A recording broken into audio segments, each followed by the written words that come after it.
Some games entertain you, some games distract you, but only a rare few change the way you see things. And Red Dead Redemption 2? This was never a game. There was something strange about the way the story lingers. Years have passed since its release, since Arthur Morgan's final ride, since the entire Vandalin gang fell apart. But for many of us, the dust never truly settled. In an era of endless sequels and shallow open worlds, Red Dead Redemption 2 remains defiant, bold, slow, tragic, and yet alive. A true letter to a dying era built by a studio at its peak. And no matter how many games come and go, I can't hate Red Dead Redemption 2. On the surface, Red Dead Redemption 2 is a western, a sprawling open world outlaw simulator. You ride, you rob, you shoot, and you survive. But underneath the surface, it's something else entirely. It's a story about illusion of freedom, about loyalty poisoned by ego, about men chasing dreams that died a long time ago. You don't play as the hero, you play as an enforcer of a broken ideology, a man torn between two paths, violence and redemption, all while the world changes around you. And the genius part of it all, you don't just watch this unfold, you live it.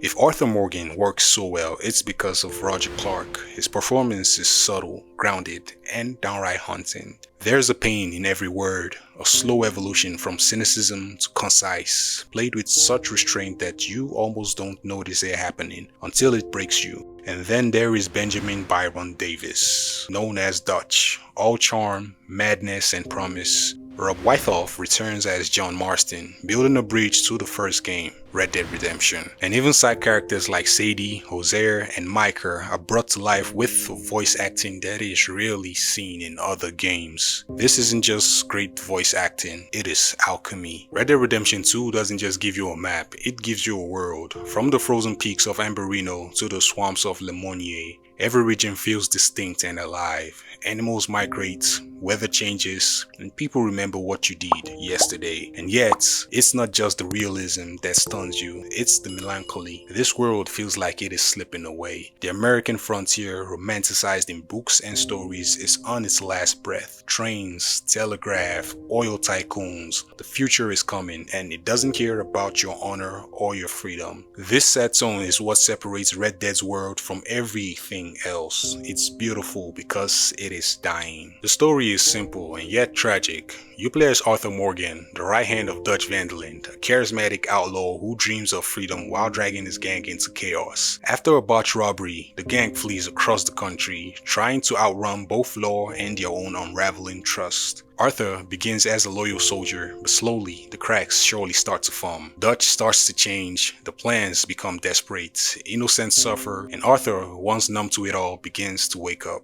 And then, the diagnosis. Arthur is dying from tuberculosis, a slow, suffocating sentence, and in that ticking clock, he finds something rare in video games: clarity. He begins to cure, he protects those he can, he questions the lies, and he tries in whatever way he can to become a better man before the end. At this point, it is not about winning anymore, it's about atonement. Red Dead Redemption 2 was released in 2018 after nearly a decade of development hell. It was Rockstar's most ambitious project ever. A team of thousands, millions of lines of codes, and a budget that rivaled Hollywood's biggest epics. But it was also controversial. Stories emerged about crunch culture and overworked developers, and Rockstar's obsession with detail, down to the horse's testicles shrinking in the code. Critics were split.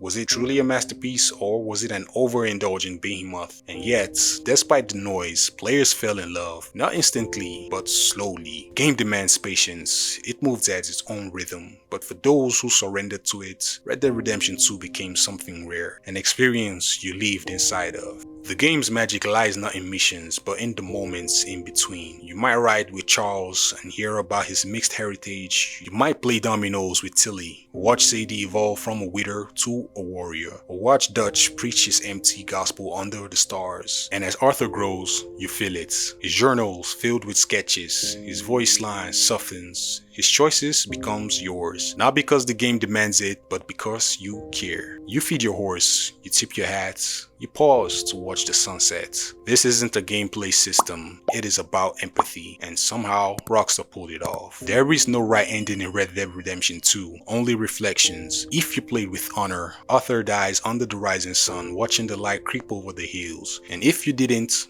Arthur dies alone, coughing in the mud, and betrayed. But either way, you die knowing this. Redemption isn't about survival, it is about what you leave behind. And John's epilogue follows, a long drawn out goodbye that shows us the price of Arthur's choices, and how one man's sacrifice gave another one a second chance. And by the time the end credits roll, it doesn't feel like a victory, it feels like grief. Red Dead Redemption 2 didn't change the industry, it didn't spawn imitators, it didn't shift trends, it wasn't fast enough, flashy enough, or profitable enough.